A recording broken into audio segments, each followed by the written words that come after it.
如果呢個一嚟咪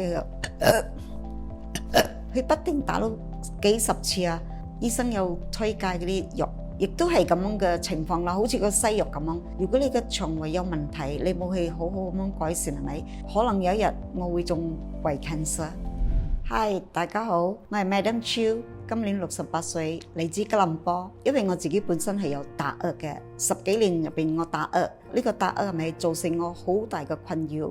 哎呀，我每次係咪？如果呢個嗝一嚟咪而且呢個係咪？佢唔係打1次2次嘅喎，佢不定打到幾十次啊！哇！我不定咁樣打嗝，哇！造成我真係好大嘅困擾啊！你俾呢種咁嘅嘢存在身啊，你真係好逼切㗎，會啦，會好擔心，而且日日覺得幫朋友傾偈嘅時候咪，你會咁樣嘅動作啊，你一味打嗝啊，好似造成好唔好啦。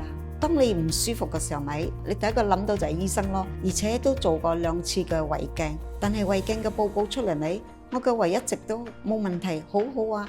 醫生有推介嗰啲藥，所以我就有食嗰啲藥啦。當你冇食嘅時候咪，佢就會嚟咯。我仲有另外一個好傳統嘅方法，我就中薑汁咯，中咗啲薑汁咪，我攞去煲水飲咯。亦都係咁樣嘅情況啦，好似個西藥咁樣，治標唔治本咯。如果你嘅腸胃有問題，你冇去好好咁樣改善係咪？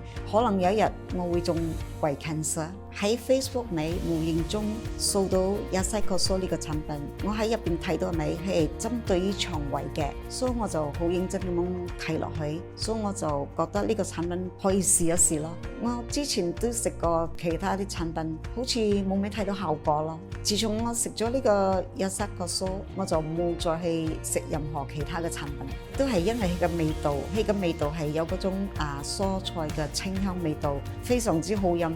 由我開始服用呢個亞西克蘇到而家已經4個幾月咗。之前嗰1個月期間係每日服用1條嘅，因為佢有好嘅效果產生，所以而家我都冇再有打嗝嘅困擾啊。而且又有營養師嚟配合我哋，教我哋點樣去食用我哋嘅日常嘅食物，所以無形中係咪大大嘅幫助到我哋咯？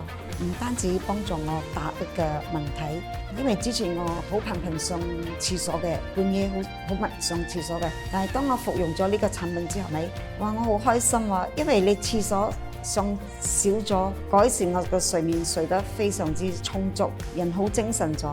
試問下有邊個願意日日食自己啲藥啊？你過日子呢？冇一個人會願意嘅，自己身歷其境啊，佢正知道。所以咪當我食咗呢個產品之後咪，哇！我真係解決晒一切胃嘅打嗝嘅問題，當然好開心啦。